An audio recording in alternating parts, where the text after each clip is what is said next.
Fala, plebe!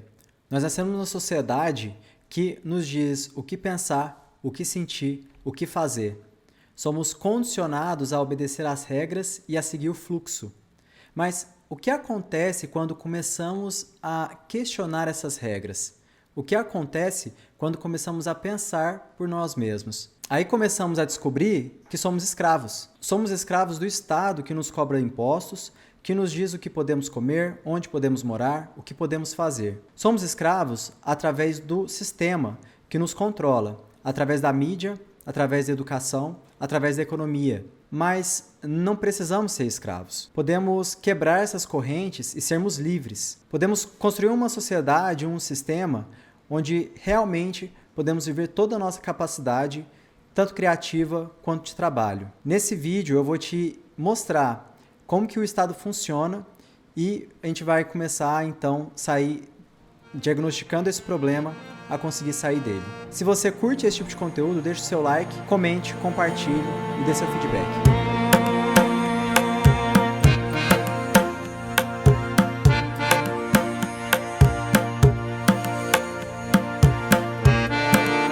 O Estado. Gente, tem aquela frase do Thomas Hobbes, né, que o homem é o lobo do homem. Vamos supor que você acredita nisso, né? Então, o homem é lobo do homem, ou seja, o homem é o predador do homem. Então, por isso a gente vai criar o Estado para normalizar ali a relação entre os homens. Isso parece coerente? Porque, veja bem, o Estado, ele não é a união de vários homens?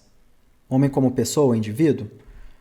Então, será que é razoável, para salvar o homem dele mesmo, eu criar uma organização de vários homens com N privilégios que vão, então, normalizar essas relações? Eu acho que, se a gente for pensar dessa forma, tá meio que claro que é uma ideia meio furada, né?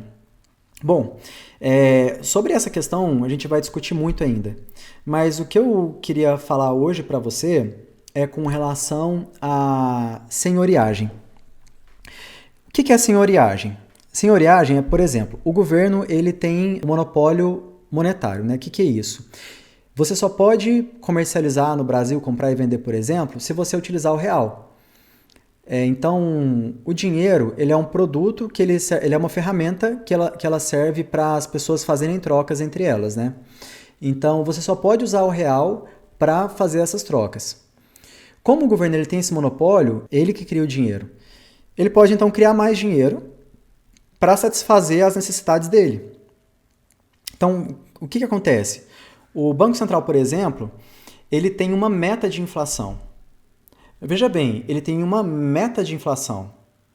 Vamos supor que a meta é 5%, ou o teto da meta é 5%, e a base da meta é 3%, e o meio da meta é 4%. Então, ele tem que atingir o meio da meta. O que é essa meta de inflação? Quer dizer que ele tem que entregar, dentro do ano, por exemplo, esse exemplo que eu dei, 4% de inflação no ano. Quer dizer, ele não tem que entregar a inflação zero. Se ele entregar a inflação zero, ele não cumpriu a meta dele. A meta dele é entregar um teto de 5% ou 4% ali no alvo da meta. Essa é a meta dele. Como que o governo faz isso? Por exemplo, imagina que você tem um número aqui de bens na sociedade, tá? Então, esse número, vamos imaginar uma fotografia. Você tem uma fotografia de um número de bens na sociedade. E você tem, no outro lado dessa fotografia, todo o dinheiro que você tem na sociedade. Imagina que todo o dinheiro que você tem na sociedade é 100 mil reais. Então, esses 100 mil reais, eles compram todos esses bens. Né? Um é proporcional ao outro, correto? Então, você tem 100 mil reais, você tem todos esses bens, você pode negociar esses 100 mil reais com esses bens. Quando o governo ele aumenta a base monetária, ele gera inflação. Isso é inflação. A inflação é o aumento da base monetária. Então, por exemplo, se você tinha 100 mil reais que compravam todos esses bens e agora o governo multiplicou a base monetária de 100 mil para 150 mil, você tem o mesmo número de bens. O que mudou foi a sua base monetária. Então, o que vai gerar ali o aumento do valor desses bens? Tem mais dinheiro na praça. Então as pessoas vão poder pagar mais por esses bens. No final das contas, o que acontece? Você perdeu os 100 mil reais que você tinha antes, ele não vale mais a mesma coisa que ele valia antes. Ele não vai comprar mais todos esses bens aqui. Agora você precisa de 150 mil reais para comprar todos esses bens aqui. Deu para entender a lógica disso? Da mesma forma que na agroecologia, na permacultura, existem princípios, aqui a gente está falando de um princípio econômico. E economia é a soma das relações entre as pessoas, no sentido das trocas que elas fazem umas com as outras, derivada aí do trabalho de cada uma delas, seja com a natureza, seja na prestação de serviço mesmo. Então, ele faz isso porque ele é o primeiro Estado a receber a grana. Quando ele recebeu a grana, não chegou o resultado da inflação ainda. Então, ele é beneficiado. Quem que perde com a inflação? O mais pobre, porque ele é o último da fila. Quando o dinheiro chega nele, ele já passou por todo o funcionalismo público, por todas as pessoas que são amigas do governo, ele vai ser o mais prejudicado com a inflação. Por isso a inflação ela é um imposto sobre os mais pobres, e ela é um imposto. Aqui, por exemplo, eu peguei uma tese de doutorado da UNB, tá? E logo na introdução, vocês podem procurar na internet, tá? E no Google você vai conseguir achar. Se você procurar senhoriagem e financiamento do setor público, já vai aparecer esse TCC aqui. E aí, logo na introdução, ele traz aqui pra gente, ó. A receita de senhoriagem tem sido... Por que eu quero te mostrar isso? Em primeiro lugar, eu não estou inventando isso, aqui não é uma tese, tá? Isso daqui é assim que acontece, eu estou te contando como que acontece. A receita de senhoriagem tem sido considerada na literatura econômica como uma fonte importante e clássica de financiamento do governo. Além disso, é mencionada como um dos mais fortes e importantes argumentos para um governo não abrir mão do seu monopólio e emissão monetária. Depois ele continua. Em geral, o monopólio de emissão monetário e, por consequência de arrecadação de receita de senhoriagem, é concedido ao Banco Central. No entanto, o Banco Central não é uma instituição maximizadora de lucros. Seu objetivo primário é manter a estabilidade de preços por intermédio da política monetária. Em situação normal de mercado, isso significa troca de moedas por ativos do setor privado. Então, você vai trocar do setor privado pela moeda e usando como meio disso o Banco Central. Dessa forma, a senhoriagem pode ser vista sob dois aspectos. Gerada por intermédio de transferência de riqueza do setor privado para a autoridade monetária, transferência de riqueza, então estou tirando do setor privado e passando para o Estado, e é utilizada para financiar o setor público e para despesas quase fiscais do Banco Central. Ou seja, é uma forma de imposto, né? E é uma forma de imposto que você não tem que fazer, porque ele te obriga a usar a moeda dele. E se você começar a fazer negócio sem usar a moeda do Estado, ele pode ir atrás de você, né? Ele pode fazer coisas com você, ele pode tirar seus bens, ele pode te acusar, sei lá, de lavagem de dinheiro ou de qualquer outra coisa, enfim, de crimes que não possuem vítima, né? Ele pode fazer isso e usar a polícia que você paga por ela, para ela te proteger contra você mesmo. Bom, então aqui a gente vê a perda do valor da moeda no tempo. Né? No tempo, que eram 100 reais em 94, são equivalentes a 15 reais hoje, também a diferença ali do dólar. Quer dizer, a gente sempre vai perdendo esse poder de compra, mas a gente não percebe isso. E é tão interessante isso, quer dizer, o governo define quem são os bancos e eles ficam nesse jogo de comadre entre eles e a gente fica pagando isso. Eu vou te dar um outro exemplo aqui que é tão revoltante quanto. Imagina toda a linha ali de um carro, né? Então vai acontecer ali a mineração para produzir os insumos para o carro. Essa mineração vai pagar imposto, tá? Depois vai para a fábrica vai juntar as peças e tudo mais e ela vai pagar imposto nisso, ao comprar essas mercadorias, a fazer a transferência do insumo de um lugar para o outro. Depois ela vai vender o carro para a concessionária te vender o carro. Você vai comprar o carro e você vai pagar imposto também quando você for comprar o carro. Então, você já pagou aqui, todo mundo pagou imposto e você já pagou mais imposto, quer dizer, você pagou todo o imposto que foi pago antes, porque essas pessoas não estão pagando imposto antes, elas estão te transferindo o imposto. Na hora que você vai comprar o carro, você pagou os impostos dela, mais o seu imposto por comprar o carro, né? E aí, do outro lado, imagina a indústria de combustível também, que vai passar por todo esse processo. Todos os insumos que ela comprar para extrair ou para gerar combustível, seja etanol, seja gasolina, seja diesel, ela vai pagar por isso, vai pagar para depois vender isso para o posto de combustível, para ele também te vender com imposto. Então você percebe como que nós somos esse gado que atrás preso.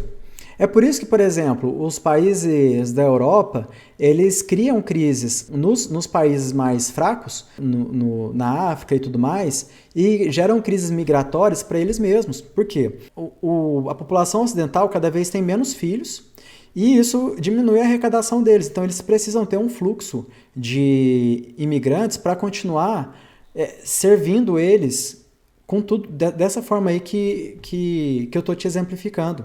E mais ridículo ainda, eu sou o dono do carro, né? Carrinho aqui.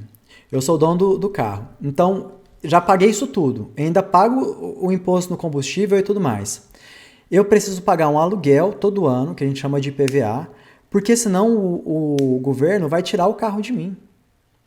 E detalhe, ele vai tirar o carro de mim com o funcionário que eu pago para me dar segurança, que é o policial. E o policial vai deixar de investigar ou correr atrás de pessoas que podem realmente me fazer mal para ficar fazendo blitz, para me tirar o meu bem que eu custei, com muito custo, conseguir conquistar.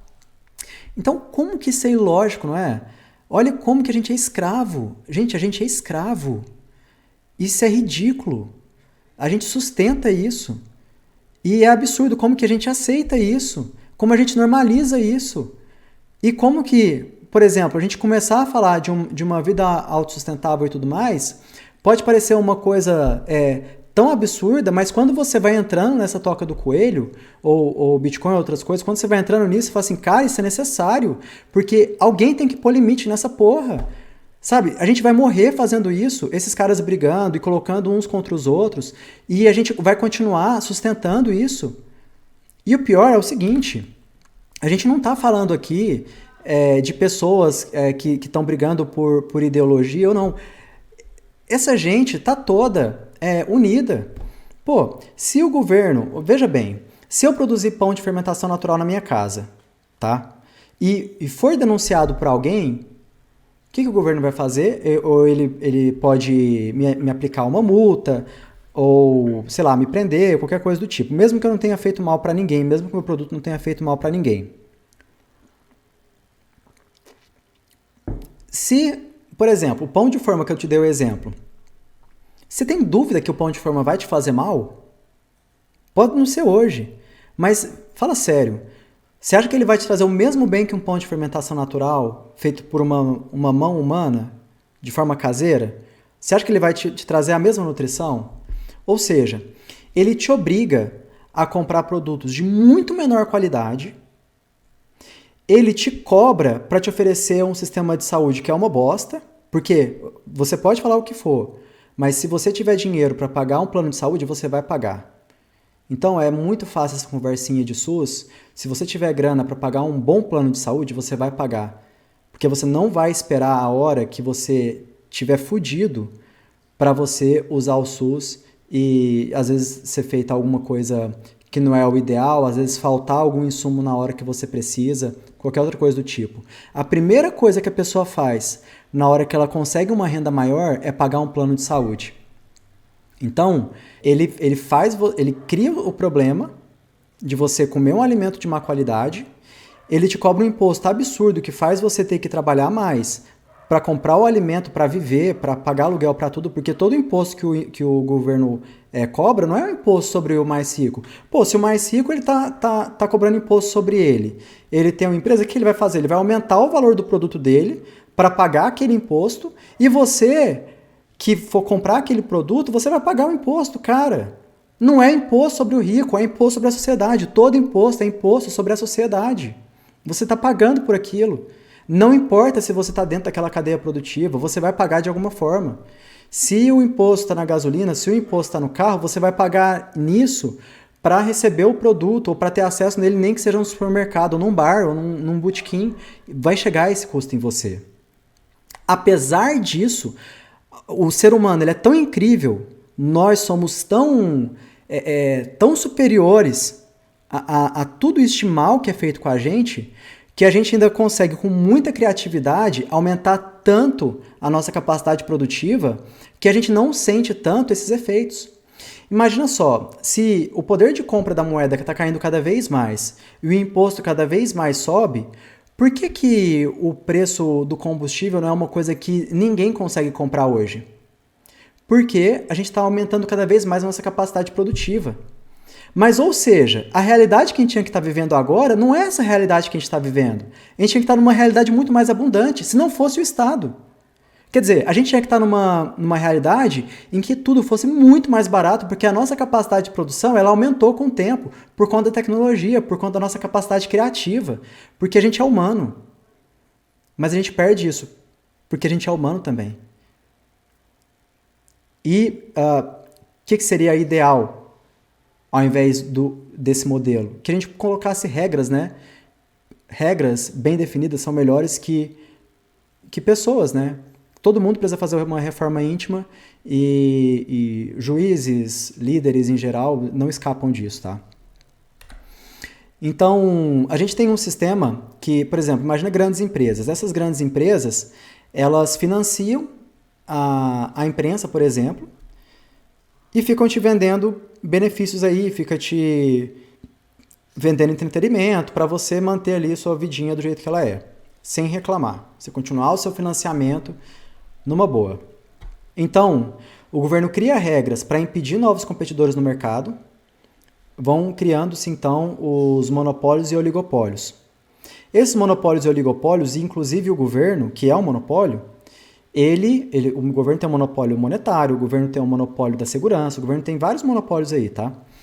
Ele financia a imprensa, por exemplo.